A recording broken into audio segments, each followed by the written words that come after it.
Nous remarquons que depuis cette dernière décennie, les hommes se sont évertués à faire des spectacles à connotation antichrist, des rituels sataniques autour d'événements spécifiques tels que l'Eurovision, qui a vu un engouement LGBT dans leur participation, avec Conchita Wurst imitant la posture du Christ sur la croix, l'Autrichien non-binaire Jai Jai qui a porté sur scène une fausse couronne d'épines, rappelant également et ironiquement les souffrances du Christ, et aussi des chanteurs gothiques. Mais il y a aussi les Jeux Olympiques à Londres en 2012, dont la scénographie était absolument morbide, avec de la sorcellerie, des croix renversées, un public cerné par des pyramides créées par des effets de lumière, des noms de scènes à caractère démoniaque et lugubre, avec des enfants et un spot publicitaire qui avait déclenché des crises d'épilepsie dans le public, à tel point qu'Epilepsy Action avait demandé publiquement à ce que ce clip vidéo publicitaire soit retiré des écrans. Rappelez-vous aussi de l'inauguration du tunnel du Gothard en Suisse en 2016, avec l'Ange de l'Abîme, des scènes qui ressemblaient à un rituel vaudou avec au centre un bouc symbolisant Satan, une femme vêtue de pourpre écarlate comme mentionné dans la Bible dans le livre de l'Apocalypse. Beaucoup d'argent et d'énergie ont été investis dans ces spectacles pharaoniques et médiatisés dans le monde, à vouloir à tout prix honorer Satan et à railler Jésus-Christ, sans même qu'il y ait de rapport avec le chant, le sport ou l'inauguration d'un tunnel.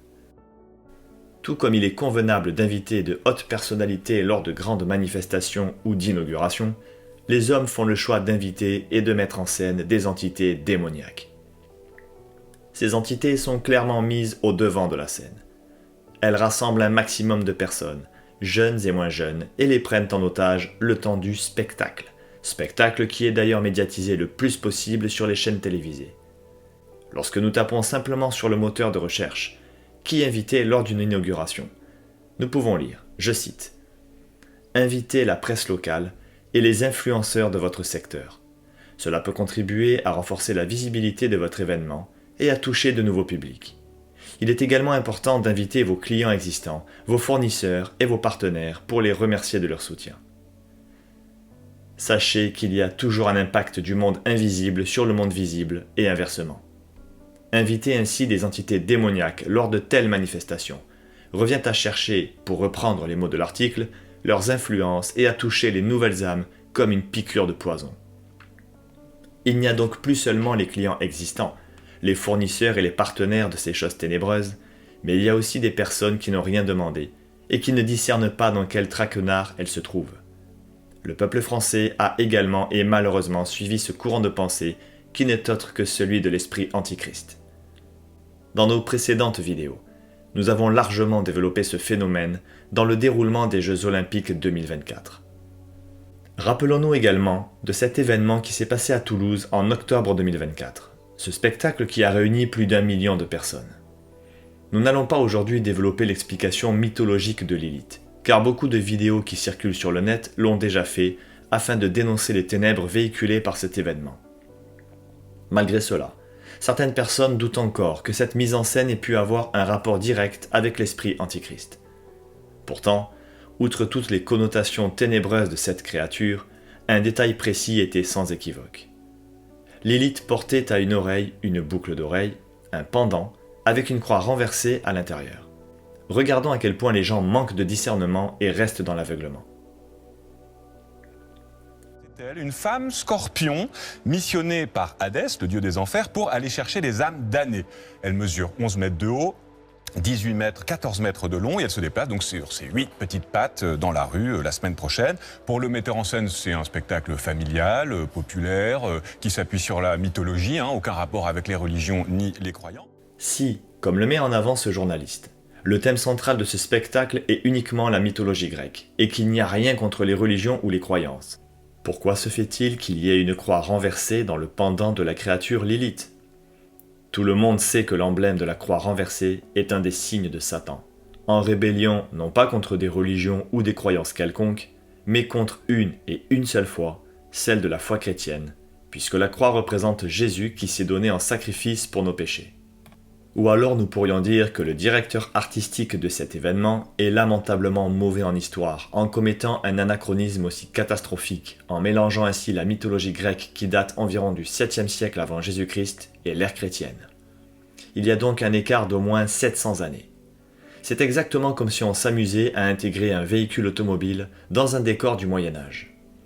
Dans un article d'Actu Toulouse, nous constatons que cette créature Lilith a été exposée du 15 février au 9 juin 2025, et cela pendant les vacances scolaires et les week-ends. Cela sous-entend donc que pour les organisateurs, les personnes doivent être les enfants et leurs familles. Dans ce même article, nous pouvons lire le commentaire de la compagnie de la machine. Je cite : « Direction artistique, machines à effets, costumes de spectacle, manipulation, maquettes, parcours, mise en scène, musique, une chose est sûre, en matière de fabrique, la diablesse se cache dans les détails. » Tout est dit. France 3 Occitanie annonce qu'après cette exposition jusqu'au mois de juin, Lilith repartira au Hellfest. L'article mentionne que ce Hellfest se trouve à Clisson et que la créature Lilith en est la propriété. Lilith appartient donc au Hellfest. Pour ceux qui ne savent pas ce qu'est un Hellfest, c'est tout simplement une fête de l'enfer. Nous pouvons voir à l'écran que le site du Hellfest de Clisson existe et que Lilith, en tant que gardienne des ténèbres, s'inscrit dans un projet culturel global. L'idée pour 2025 est de proposer aux visiteurs de flâner, se reposer, se restaurer et de profiter des nouveaux aménagements. Nous avons entouré en rouge l'emplacement prévu pour Lilith. Du 19 au 22 juin 2025, se sont tenues des manifestations musicales de type hard rock, punk et metal dans le site Hellfest de Clisson. Les entrées ont rapidement et malheureusement affiché complet, car apparemment, les gens se sont empressés d'acheter leur dernière chance pour aller en enfer, comme le stipule leur site. Pour ceux qui n'arrivent pas à faire le lien entre les divinités de la mythologie grecque, l'esprit antichrist, le Hellfest et la musique métal, voici un article intitulé « La musique métal expliquée à ma mère », mis à jour par Eric Canto, un photographe spécialiste dans les concerts de musique métal. D'abord, notons que cet article se montre très rassurant. Nous faisons ici de l'ironie, évidemment, car l'auteur insiste bien, nous l'avons entouré tout en haut, que le métal est souvent associé à tort au satanisme. Je cite à présent les éléments soulignés de cet article pour en faire un résumé. Le métal est provocateur, contraire à la religion. Il rejette l'influence de la religion sur nos sociétés. Les groupes métal cherchent à marquer leur opposition à l'Église et s'inspirent de ce que condamne l'Église, à savoir le diable et le satanisme. La culture métal est imprégnée de Satan.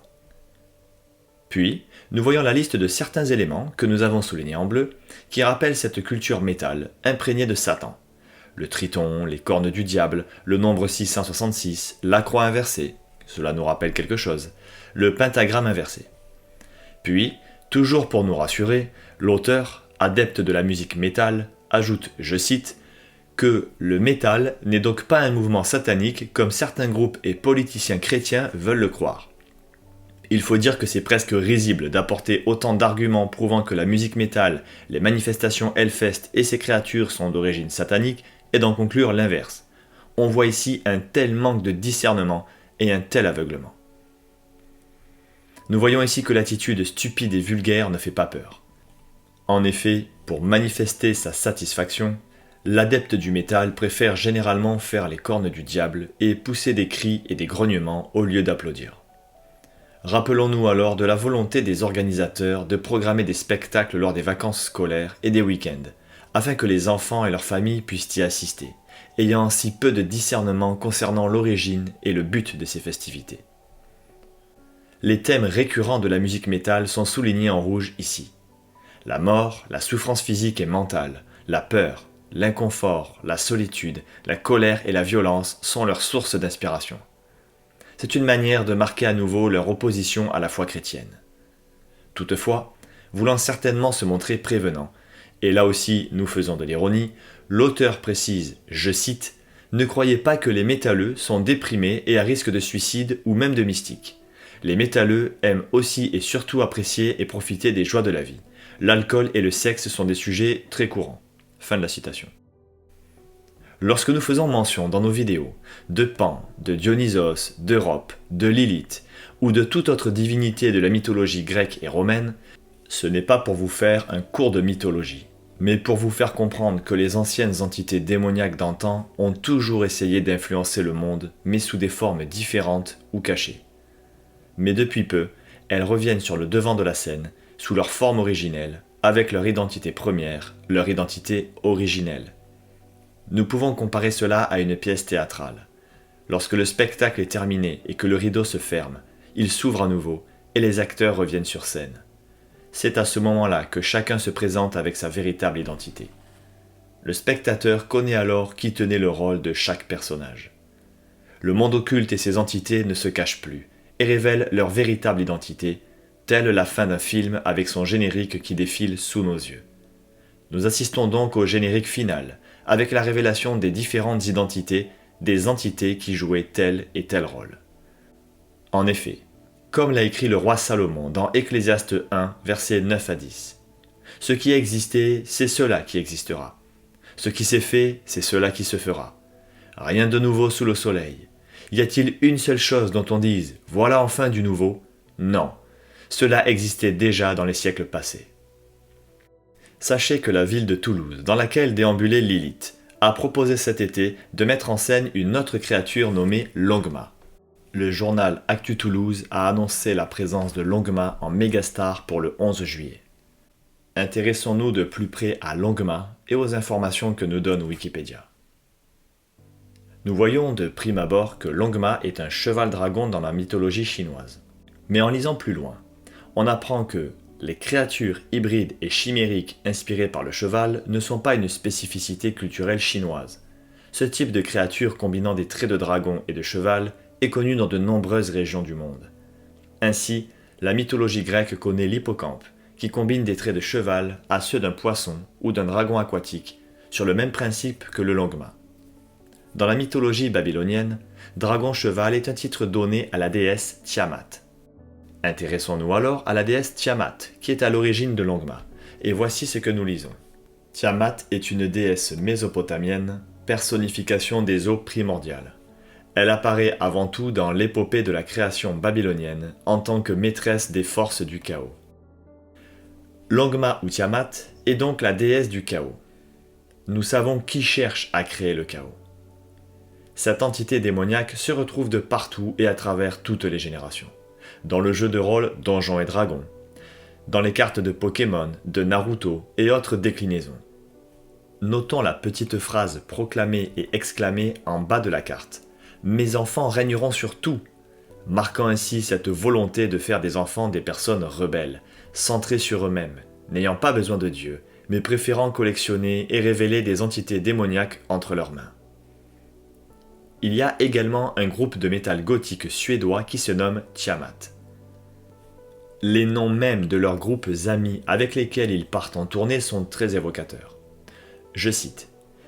Un autre album est enregistré au Woodhouse Studio de Dortmund. Cet album, intitulé The Astral Sleep, est publié en septembre 1991 par Century Media. Ils partent ensuite en tournée avec Unleashed et Samael en Europe. En avril l'année suivante, en 1992, ils partent en tournée avec Cannibal Corpse, Dus et Carcass. Unleashed qui se traduit par déchaîné. Samael qui est un ange déchu. Voici ce que nous dit Wikipédia. Samael est une figure angélique de la tradition juive. Il participe au péché originel. Samael est un ange déchu tout comme Azraël. Lors de sa chute, il est devenu Satan, l'accusateur, l'adversaire. Dans la Kabbale, il est présenté comme l'époux de Lilith. Samael n'apparaît pas dans la Bible. Sa figure apparaît pour la première fois dans les textes apocryphes et pseudépigraphiques de la période du Second Temple. Dans le livre éthiopien d'Enoch, Samael n'est que l'un des anges rebelles qui descendent sur terre pour corrompre les filles des hommes. Les autres groupes amis sont Cannibal Corpse, Duff et Carcass. Cannibal Corpse qui se traduit par cadavre cannibale, Duff qui se traduit par mort et Carcass qui se traduit par carcasse. Il nous est dit également qu'ils se sont servis du texte de la fable Le loup et l'agneau de Jean de La Fontaine. Cela n'a finalement rien d'étonnant, car le texte parle d'un loup qui parvient de manière pernicieuse à dévorer un agneau paisible. Dans la Bible, la métaphore du loup est utilisée pour les hommes violents, cruels, féroces et destructeurs, et l'agneau représente Jésus-Christ qui se donne en sacrifice pour la rédemption des péchés de l'humanité. Le groupe de métal Tiamat a monté une formation nommée Lucifer, a intitulé un album Judas Christ en opposition à Jésus-Christ et un autre album Church of Tiamat, qui se traduit par l'église de Tiamat. C'est sans équivoque qu'au-delà d'une simple utilisation de la mythologie, c'est notre Seigneur Jésus-Christ qui est visé, et que l'homme violent, cruel, féroce et destructeur, inspiré par Satan, voudrait dévorer. Ce groupe de musique métal porte le nom de cette entité démoniaque Tiamat qui vient de la mythologie grecque et le logo choisi parle de lui-même. On y voit clairement, en plus du pentacle, l'étoile à 5 branches au centre, l'ouroboros en bas qui s'y accroche.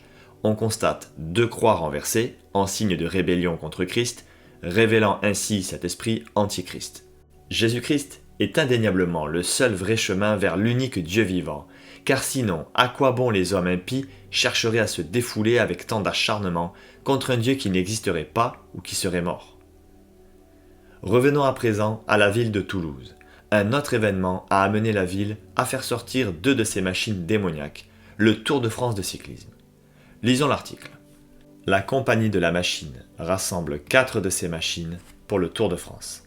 Elles sortiront quelques minutes avant le départ sur la piste des Géants ce mercredi 16 juillet. L'image promet d'être magnifique.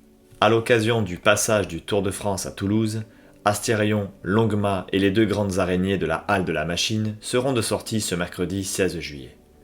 Le Minotaure et la Jument Dragonne seront réunis sur le tarmac de l'ancienne piste aéropostale juste avant le départ de l'étape. Elles ne resteront en mouvement que quelques minutes, de 12h45 à 13h. Dans un communiqué, la halle de la machine explique que la scène sera immortalisée par la caméra de l'hélicoptère de France TV et diffusée en direct dans le monde entier. Les géants de la compagnie La Machine honoreront de cette manière le passage des coureurs cyclistes à quelques encablures de là. Le spectacle est gratuit. Fin de la citation. Le 16 juillet 2025, la ville de Toulouse a donc profité du Tour de France pour faire un spectacle gratuit, afin que personne ne s'en prive et qu'un maximum puisse y participer, dans lequel Longmas, alias Tiamat et Astérion ont été mis en scène précisément de 12h45 à 13h. Ces 15 minutes peuvent sembler dérisoires, mais dans ce contexte, ces 15 minutes étaient précieuses et étaient le fruit d'une volonté féroce à ce que la scène soit immortalisée en direct dans le monde entier, comme nous l'avons souligné dans l'article. Astérion est une autre appellation du Minotaure et il est l'époux d'Europe. Dans une précédente vidéo, intitulée « Donald Trump, une trompette finale ?», nous avons développé la signification de cette entité. Nous vous invitons à la visionner si cela n'a pas été fait. Cette vidéo s'inscrit dans une série que nous avons intitulée « L'impact de l'invisible sur le visible ». Et au vu de toutes les manifestations à caractère démoniaque que propose la ville de Toulouse, nous sommes en droit de nous demander pour quelles raisons cette ville véhicule tant de ténèbres. Le journal Toulouse Mairie Métropole dit que le Minotaure a une place considérable dans la ville de Toulouse en tant que gardien de la ville. Selon ce journal, ce Minotaure serait même l'accomplissement d'une prophétie inscrite sur une pierre d'un antique Capitole retrouvé lors de fouilles archéologiques dans le quartier Esquirol. Une prophétie diabolique, évidemment. La voici. Toulouse, marquée par l'or, le feu, le sang et l'eau, verra son temple disparaître. Son gardien enfoui sous terre restera. Quand le jour se lèvera sur le temple enfin découvert, 50 équinoxes lui seront nécessaires pour revenir à la vie. Protecteur de la cité, il renaîtra par les eaux du fleuve à la faveur de la nouvelle lune bleue. Errant à la recherche du temple perdu au cœur du labyrinthe, seule Ariane métamorphosée le guidera vers sa nouvelle demeure. Le saviez-vous ? Astérion est dédié à la ville de Toulouse. Alliant la puissance de l'animal à la sensibilité de l'homme, le Minotaure se pose ici comme le protecteur de la ville, son gardien. Il symbolise l'attachement de Toulouse à son histoire et son ouverture sur le monde artistique et technologique. Il s'appuie sur certains éléments symboliques de l'histoire toulousaine et fait appel à des valeurs et à un imaginaire commun propre à la ville rose. Par exemple, l'enchevêtrement des rues du Vieux Toulouse peut rappeler le labyrinthe de Dédale. La symbolique du taureau est très présente dans la ville, notamment avec l'histoire du martyre de Saint-Saturnin ou Saint-Cernin, qui a donné naissance aux appellations de la rue du Thor, de la basilique Saint-Cernin ou encore de Matabio. Matabio qui signifie « tuer le bœuf », là où le taureau qui a traîné le saint aurait été tué. L'imaginaire toulousain est également marqué par certaines légendes, comme l'or de Toulouse, un trésor maudit, dérobé puis perdu, qui est aussi directement relié au mythe. Il proviendrait du pillage du temple d'Apollon à Delphes, siège de la Pythie et des fameux oracles dont toute la mythologie grecque est ponctuée. Fin de la citation. L'article parle du labyrinthe de Dédale. Voici ce que dit Wikipédia. Dédale est un personnage de la mythologie grecque. Cet Athénien était un descendant de la famille royale issue d'Éryctonios. Il est principalement connu pour être un inventeur, un sculpteur, un architecte, un forgeron dont le talent était exceptionnel. Il est loué par beaucoup d'auteurs, latins et grecs, pour son génie esthétique et son ingéniosité technique. Il aurait été le premier à réaliser des statues de dieux qui avaient les yeux ouverts et des membres mobiles, une manifestation parfaite du mystère de la divinité. Son œuvre la plus célèbre est le labyrinthe qui a abrité le Minotaure et le nom commun Dédale en est issu par éponymie. Selon la mythologie, Dédale serait donc le premier à avoir réalisé des statues de dieux, des idoles donc, chose que la Bible condamne. Dans le Nouveau Testament, de nombreux versets nous interpellent. 1 Jean 5, 21. Petits enfants, gardez-vous des idoles. Jérémie 10, 3 à 5. En effet, les coutumes des peuples sont vides de sens. C'est du bois qu'on coupe dans la forêt. La main de l'ouvrier le travaille avec la hache, on l'embellit avec de l'argent et de l'or, on le fixe avec des clous et des marteaux pour qu'il ne bouge pas. Ces dieux ressemblent à un poteau massif, ils ne parlent pas. Il faut bien qu'on les porte, puisqu'ils ne peuvent pas marcher. N'ayez pas peur d'eux, car ils ne peuvent faire aucun mal. Ils sont même incapables de faire du bien. Dans l'Ancien Testament, nous connaissons tous l'histoire du veau d'or, cette idole que les Israélites ont fabriquée avec des bijoux d'or fondu pour remplacer le vrai Dieu, sans tenir compte de ses préceptes. Exode 32, 7 à 8. L'Éternel dit à Moïse, « Va, descends, car ton peuple que tu as fait sortir du pays d'Égypte s'est corrompu. Ils se sont promptement écartés de la voie que je leur avais prescrite. Ils se sont fait un veau en métal fondu. Ils se sont prosternés devant lui. Ils lui ont offert des sacrifices. Et ils ont dit, « Israël, voici ton Dieu, qui t'a fait sortir du pays d'Égypte. » Tandis que le journal Le Monde explique que le veau d'or symbolise la rupture de l'homme avec Dieu, le symbolisme du veau d'or a traversé de nombreuses générations, jusqu'au JO 2024. Intéressons-nous à présent à l'histoire de Saint Saturnin, qui est mort en martyr dans la cité de Toulouse. Je cite, « Quelle est l'histoire de Saint Saturnin ? Saint Saturnin, ou Cernin, fut le premier évêque de Toulouse au IIIe siècle. Un panégyrique prononcé au Ve siècle rapporte les faits suivants. L'évêque Cernin est massacré en 250 par une foule de païens idolâtres parce qu'il a fait taire les oracles. Envoyé par le pape Fabien pour évangéliser la Gaule, il meurt martyr en 250 sous la persécution de l'empereur Dèce. Ayant refusé de renier sa foi chrétienne et de sacrifier aux idoles, il est attaché à un taureau et traîné à travers la ville.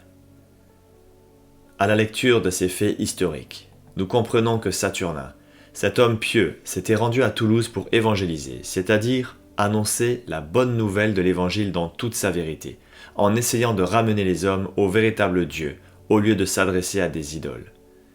Il était en opposition totale avec l'esprit de Dédale qui fabriquait ces idoles. Saturnin a été sauvagement martyrisé par les habitants de Toulouse qui l'ont attaché à un taureau pour le traîner à travers la ville jusqu'à le faire mourir. Nous comprenons à présent les raisons de cette imposante présence du Minotaure, mi-taureau, mi-homme, cruel et impie, qui se veut gardien de la ville de Toulouse. Nous constatons qu'il n'y a pas de fumée sans feu, et qu'il faut remonter aux origines pour en comprendre les conséquences et les répercussions. Quelle est la légende de Toulouse ? Je cite. Selon la légende, Scipion, homme politique de la République romaine, dérobe 70 tonnes d'or que le peuple tectosage aurait précédemment volé au dieu Apollon à Delphes. Ce célèbre trésor, plus connu sous le nom d'or de Toulouse, est considéré comme maudit.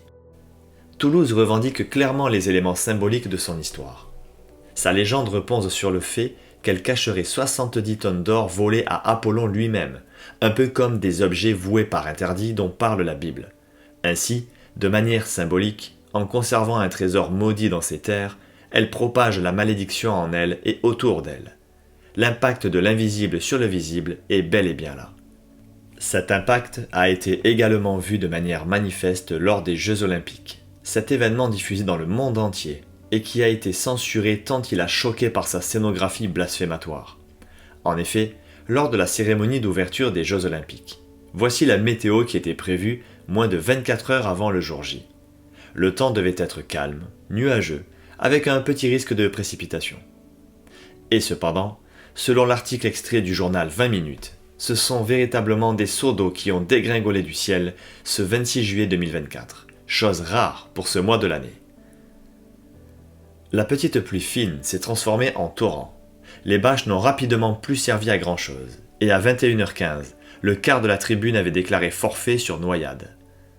Ouest France prévoyait l'équivalent de 8 à 10 jours de pluie pendant cette cérémonie d'ouverture, mais il ne s'agit pas de 8 à 10 jours de pluie dans une journée entière, mais dans 3 heures de temps. Selon la dépêche, la cérémonie d'ouverture des JO 2024 devait être une catastrophe avec l'équivalent de 15 jours de pluie de prévu. Regardons à présent la réaction de Thomas Joly, le directeur artistique de cette cérémonie.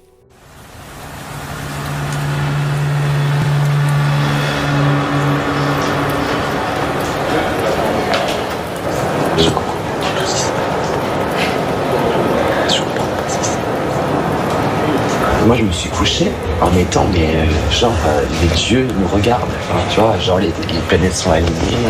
J'ai même dit c'est l'idiot. C'est absurde en fait. Et parce que ce matin, je me réveille à 7h pour faire mes cartes. Et là, Thierry m'appelle, il me dit réunion de crise, il pleut. Je dis non, il pleut pas, je t'ai envoyé la météo hier. Je vous l'ai envoyé en plus. Il dit non, il pleut. Non, j'arrive pas sur un état de choc, je crois. Il pleut, quoi. Il reconnaît publiquement avoir remis son sort à l'astrologie, en étudiant la position des planètes et en évoquant tous les dieux qui lui étaient possibles. Il exprime clairement que, comme à son habitude, il a consulté les cartes à son réveil le matin et qu'il était persuadé que le temps et la météo lui seraient favorables. Cependant, toutes ces pratiques occultes n'ont rien pu faire pour lui. Dieu parle tantôt d'une manière, tantôt d'une autre, mais l'on n'y prend point garde, nous dit Job 33,14. Cette cérémonie d'ouverture des JO a pris fin le vendredi 26 juillet vers 23h30. 24 heures plus tard, une partie de Paris a connu une panne générale d'électricité et a été plongée dans le noir. L'article extrait du Parisien nous précise l'heure précise de 23h40. Une coupure de courant a eu lieu dans les 1er, 9e, 17e et 18e arrondissements de Paris, touchant ainsi 85 000 personnes. Beaucoup ne réalisent pas les impacts que cela peut avoir dans le monde visible et ne voient pas la relation de cause à effet. Rappelons que la date officielle de la cérémonie de clôture des JO était le dimanche 11 août. Tandis que lors de la cérémonie d'ouverture des JO, en plein été donc, une quantité équivalente à 10 jours de pluie s'était abattue en 3 heures sur Paris. Le soir de la cérémonie de clôture des JO, c'est 8599 hectares de forêt qui ont brûlé en 3 jours en Grèce. Et alors que durant cette manifestation des JO, la flamme olympique était la vedette, ce sont des flammes qui ont embrasé et dévasté la terre-mère des Jeux Olympiques, à savoir la Grèce. L'impact n'a pas remonté uniquement à la terre d'origine des Jeux Olympiques. Rappelons que le fameux dimanche 11 août 2024 a été le jour choisi pour le passage du relais de la flamme de Paris à Los Angeles. En effet, c'est Los Angeles, la ville qui a réceptionné la flamme olympique ce jour-là, pour devenir la future ville à préparer et à recevoir les Jeux Olympiques de 2028. Peu de gens ont fait le rapprochement. Mais sachez que 24 heures après le passage du relais de la flamme olympique, Los Angeles a vécu un tremblement de terre de magnitude 4,4, comme nous l'indique le journal Le Monde. Le symbolique cadeau empoisonné a impacté ceux qui le recevaient. Nous le répétons, il n'y a pas de fumée sans feu. Toutes ces manifestations et événements ténébreux et blasphémateurs ont une origine. Satan qui distille son poison et veut le propager dans l'inconscient de l'être humain, le formatant et l'habituant ainsi jour après jour à contempler, admirer et même applaudir l'impensable. Il n'est pas acceptable de tolérer de tels blasphèmes dans ce qu'ils appellent des spectacles. Dans Ésaïe 5,20, nous pouvons lire Malheur à ceux qui appellent le mal bien et le bien mal, qui mettent les ténèbres pour la lumière et la lumière pour les ténèbres, qui mettent l'amer pour le doux et le doux pour l'amer. Le Seigneur n'a de cesse de mettre en garde l'homme. Dans Psaume 22.3, dans la version Darby, il est dit « L'homme avisé voit le mal et se cache, mais les simples passent outre et emportent la peine. » Soyez ces hommes et ces femmes avisés qui discernent l'esprit antichrist qui se déchaîne de plus en plus.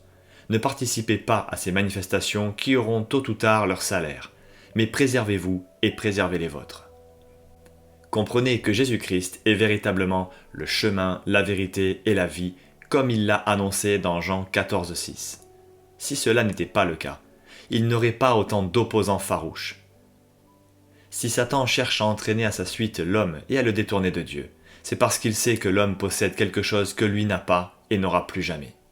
Il s'agit du libre arbitre, de se repentir et de confier sa vie à Dieu. Vous-même, vous avez la possibilité d'obtenir le salut de votre âme, tandis que Satan est déchu à tout jamais. Il n'a plus aucune possibilité de repentance. C'est la raison pour laquelle il veut entraîner avec lui, dans sa chute, un maximum d'âmes. Nous vous invitons à considérer la grâce que le Seigneur Jésus vous accorde et à la saisir promptement. Soyez bénis.